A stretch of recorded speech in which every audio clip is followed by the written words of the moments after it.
to the service providers. One way to recognize, Ericsson is you'll see all these cell towers when you're driving in the city or, roaming across the United States or wherever you go. You see the cell towers where your cell phones connects to. So those are called the radio, and also there are base stations. So I work in designing, architecting, and validating those silicons that we develop that goes into each of these cell towers, and also on the backhaul side where it connects to the network, core network, where internet gets connected. Can you describe what you do on a daily basis? Yes, that's a very interesting question. So I am the head of engineering that designs all these complex chips. You can see that today's design consists of many billion transistors. It's astronomical where things are going in terms of this technology scaling. And what I do is it's very hard to envision the future, right? What you don't know is what you don't know. But the goodness in engineering is we kind of know what the challenging areas are ahead. For example, with the number of connected devices that are coming on that needs to talk to each other, the cars are talking to each other, the phones are talking to each other. You'll see a lot of sensors that are on the grounds. How many cars are passing by? What is your soil moisture looks like? All of these things needs to talk to the 5G network, right? So my day, it's not exactly the same day every single day, but since I'm the head of the organization, so part of it is to provide the vision for a path forward. What are the types of stuff that we're going to be doing and designing and architecting, but also making sure that the products that are on the current line in development, making sure that those are making the right set of progress along the way. Time to market is extremely essential in this kind of business because there are varied customers in the market. You'll see in the 5G in North America, you'll see Rogers Telecom in Canada, and then AT&T, Verizon, T-Mobile in US. So each customers have a slightly different in terms of what they look for. So time to market is extremely important. So besides just thinking about what is next, also have to drive the teams to make sure that our products are developed on time, and more importantly, validation. Like if you think about the products that consumer products that you hold, like a cell phone, right?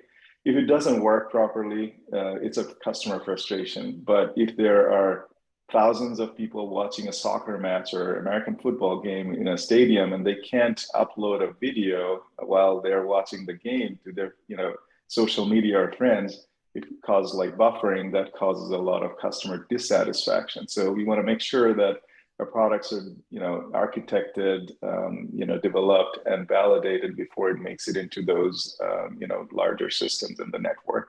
So each day is very different. So it starts with vision, for example, tactical side of things, mentoring, because I do quite a bit of mentoring for young engineers. I should not say young. There's no actually age in terms of engineering. It's an evolution. So whoever needs mentoring, I provide that. And also, problem solving. And the problem solving is not only on the technical side of things, but problem solving can be on personnel issues and challenges that the team faces. For example, there could be one team that is talking to another team, which is in a different geography, right? So you have to learn that. So the world of engineering has evolved from being only one specific space to many countries across the world. So the time zones actually vary.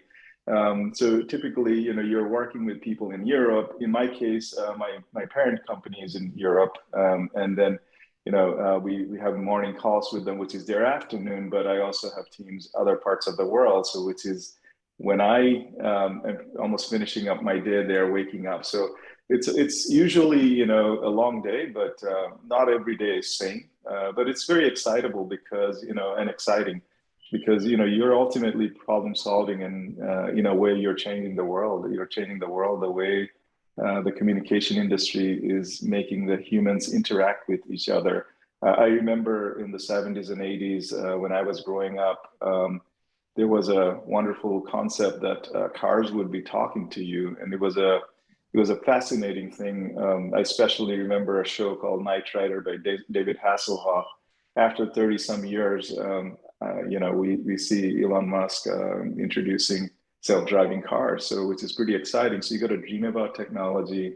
You asked me a question, I gave you a long answer. So it's not exactly what I do each hour. It's like a varied things. And it came with a number of years of experience and where I actually took my career into more of a system level understanding where you not only focus on hardware, but also hardware, software, and the platform that goes into.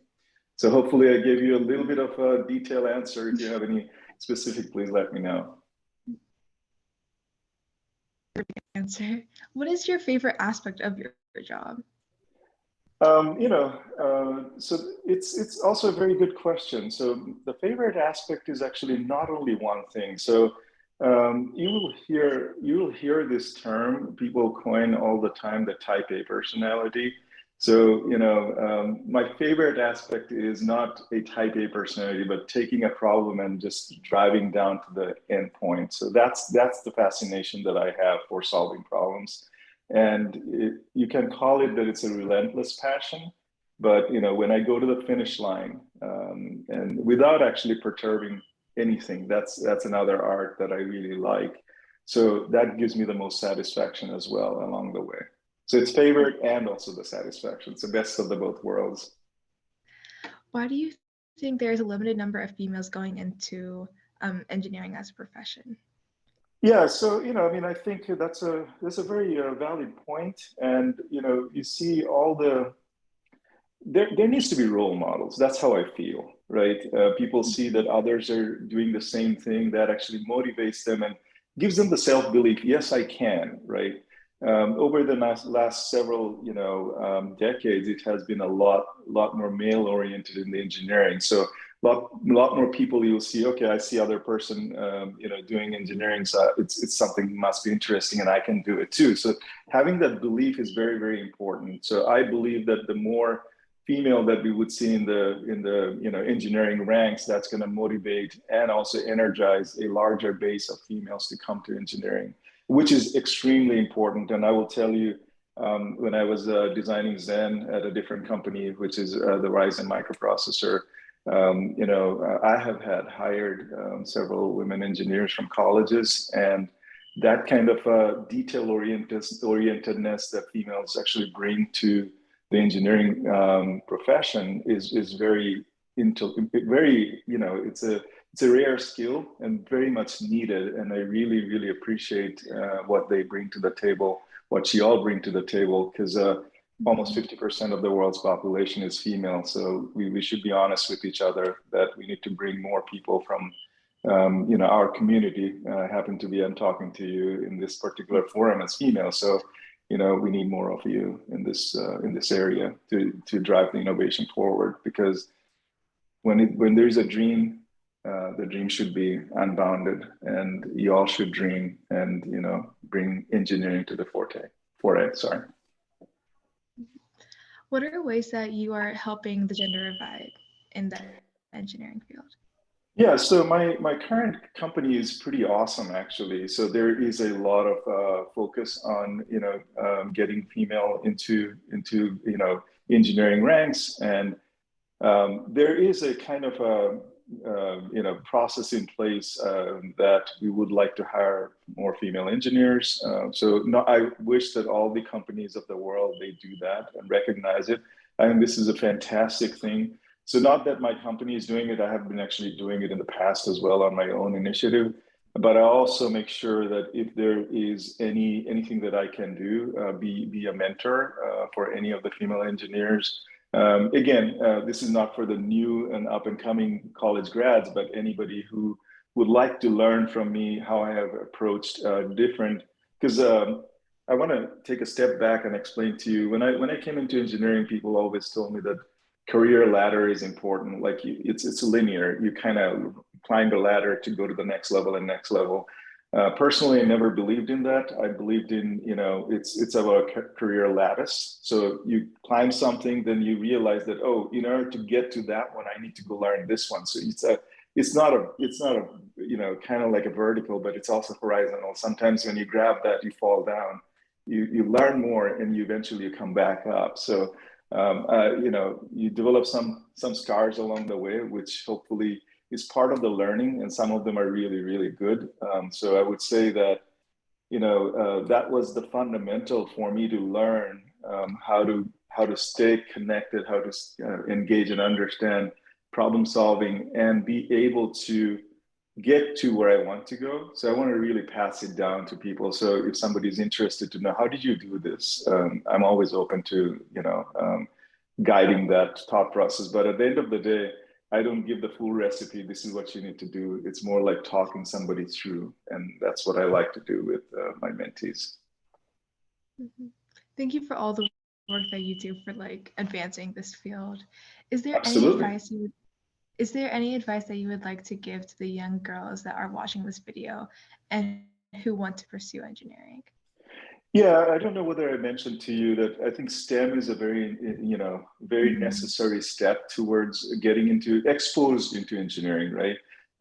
There are other fields, but STEM is absolutely very much important. And also, I'd like to say that be passionate, ask questions, stay hungry, understand what STEM is. It may not teach you very deep in one area, but it gives you a wider spectrum of, you know, what engineering is all about.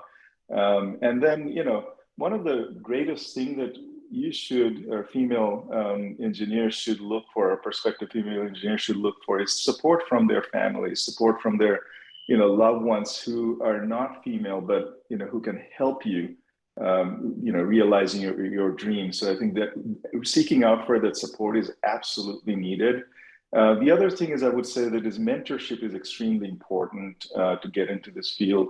You know, there are things that not necessarily, if your mentor is for example is a male and not a female, that mentor also will have to understand what perspective that you're going through and bringing in. So it's a mentor and mentee relationship. It's a two-way approaching a problem, right? So I think seeking out a mentor, even though that person may not be of the same gender, is very, very useful, because it's going to be a learning process eventually. You know, 2, 4, 5 years, 10 years, however long it takes, it's going to get to a much better position, because people will understand, okay, there are more females are coming into this field. They have this kind of a question, this kind of concerns. How do we approach this into collective problem solving? And I think that's very much important to advance the technologies that we want to penetrate and break through. Think about 6G is coming in the next decade, where everything is going to be connected. Your house is going to be connected. Your cars are going to be connected. All the sensors that, you know, our bodies will have, the phones, the watches, everything is connected. So there's going to be a lot more, you know, throughput needed and low latency needed. So we need other thinkers who can think to advance this technology. So, you know, last but not the least, I would say that, you know, in order for you to have a successful career in engineering, as a female, and also for males, it's very, very important to take breaks. Like you want to not design necessarily, but figure out when you take a break, when you take a little bit of longer break, whether for your personal reasons or family reasons, or you want to learn something new. Those are important for a long career. I'm talking about 15, 20, 30 years, right? And I'm also a veteran of 25 plus years. So I can say that learn how to take a break is extremely important. So I would say that when you're thinking about engineering, I would say think it through. You will have to take a break. You'll have to take a break to understand something what much more complex. But how do you come back out of the break? That is also much more important, because you can want to come back from a break, whether it's 1 month, 2 months, maybe a year break, right? How do you come back with the same passion, same energy? Fortunately, I have been very lucky to be able to work with a couple of my female colleagues who has done it successfully. I've done several of my male colleagues who has done breaks in their career, but when they came back, seems like that they got, you know, full energy into it. And I would like to answer your question with something that I would say. A great example is Steve Jobs, who I admired, you know, for his three things that one human could actually at least embody, that I realized that he has a acute understanding of what aesthetic beauties are.